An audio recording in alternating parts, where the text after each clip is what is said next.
All right, guys, what's going on? Welcome in. So it's week 5, and the Jets are going to be traveling to Denver to take on the Broncos here. Now, what's interesting is both teams are 1-3. Both teams are looking to build upon their performances last week. Obviously, the Broncos beat the Chicago Bears in kind of a comeback fashion, and then the Jets, although they lost to the Kansas City Chiefs on prime time, they definitely played their best football, in my opinion, so far this season. So I mean it when I say that this game is absolutely critical for both teams, really. But I think when I look at it from the Jets' perspective, I don't want us to regress. I don't want us to take steps backwards or anything like that following up that Chiefs performance. I felt like we showed a lot of positive things, whether we're talking, offensive line production, Zach Wilson, quarterback execution, Nathaniel Hackett's game plan, play calls, right? I was really, really impressed with how the Jets decided to switch things up.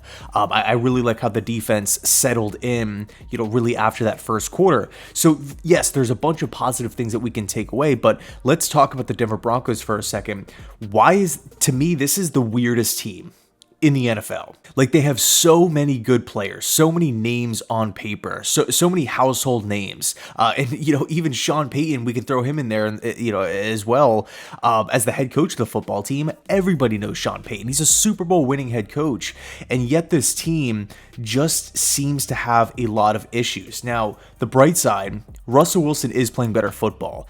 He is, especially in the first half, right? He's dealing. He's putting the ball in play. He's completing a lot of passes. I do think we can credit Sean Payton in that regard as well. But when you look at overall Russ's game and compare it to last season, he definitely looks a lot better, a lot more poised as well. Defensively, though, this is where the problems are. They are last in football in points per game, yards per game, opposing touchdowns per game.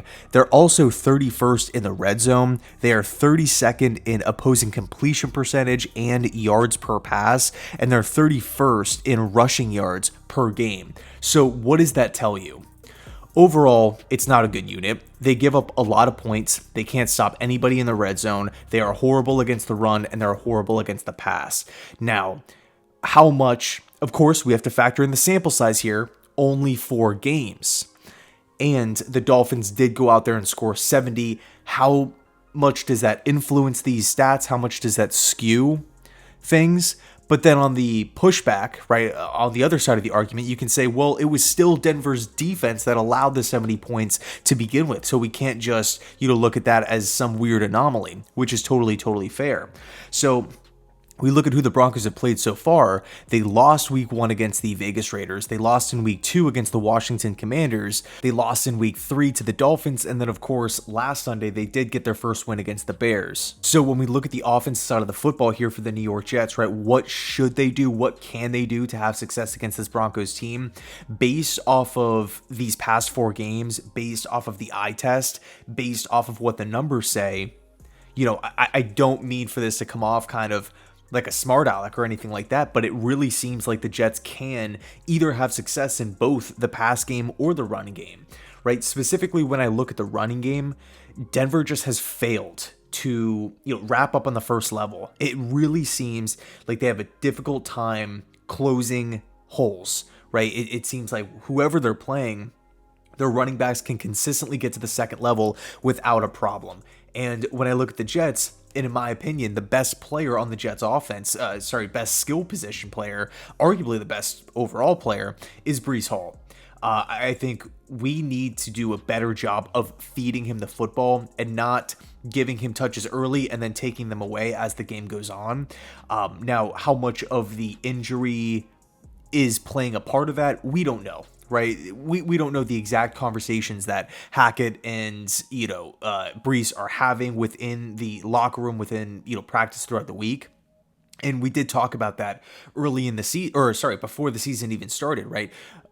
Maybe we see more Michael Carter, Dalvin Cook early on, and Breece Hall a little less. And then as the season goes on, as Brees gets more accustomed to, having more games under his belt and more time for the knee to get used to, we'll see Brees Hall take more and more and more of the workload as the season progresses. So maybe that has something to do with it. But man, Brees has just looked strong. He's looked fast. He's looked explosive. I feel like every time he touched the football, there's a chance that he could take it the distance. And I'm not just saying that because I'm a fan of him. I get that sense. Right, you can toss him a pass, you can give it to him up the middle, you can send him, to the outside. Brees Hall has a lot of explosion in his game, and assuming the Jets can run block effectively this week, looking at what the Denver Broncos present on their defensive line, and by the way, they actually just released Randy Gregory. I'm looking for some success there. Is this the week that Dalvin Cook gets going? Finally, can Dalvin Cook look kind of like the same player that he was back in Minnesota? We haven't really seen that so far. I think he showed some pop in week 1 against Buffalo, but since then it just has taken a long time to get going.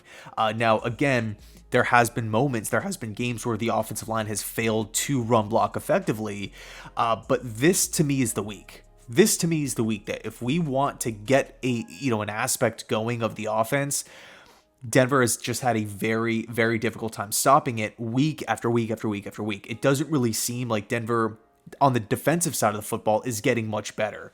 So if you want to talk about the passing attack, again, Denver is 32nd last in football in opposing completion percentage and yards per pass. What does that mean? It means Jimmy G, Sam Howell, Tua, and Justin Fields have had a pretty easy time not only just putting the ball in play, getting the football into the hands of pass catchers, into the hands of playmakers. It's not just the completions that Denver's having a difficult time with. It's also wrapping up and tackling. It's allowing these explosive plays deep down the field. Last in football in yards per pass.